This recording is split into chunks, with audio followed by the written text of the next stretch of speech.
خواننده، شاعر و تنظیم کننده مسعود جلیلیان. ضبط، میکس و مسترینگ صابر احمدی.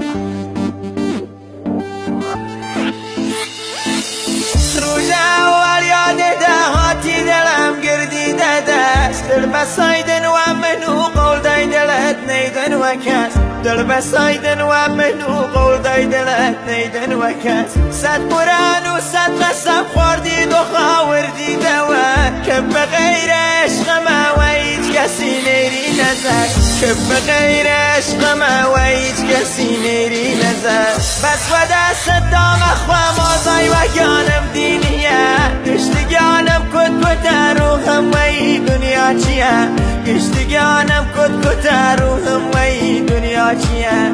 ای خدا خارت بکی، خارت بکی، خارت بکی، زخمی عشقت بکی، جوم عزادارت بکی، زخمی عشقت بکی، جوم عزادارت بکی.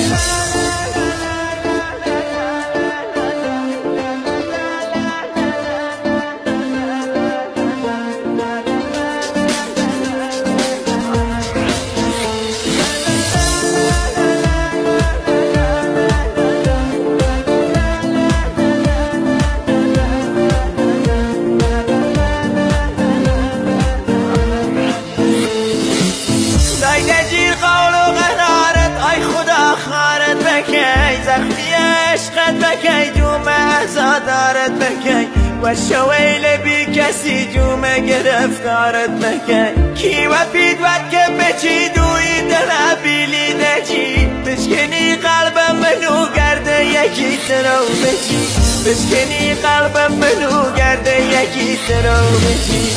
بس و دست دام اخوام آزای و گانم دینیه، گشتگانم کت کت روحم و ای دنیا چیه، گشتگانم کت کت روحم و ای دنیا چیه.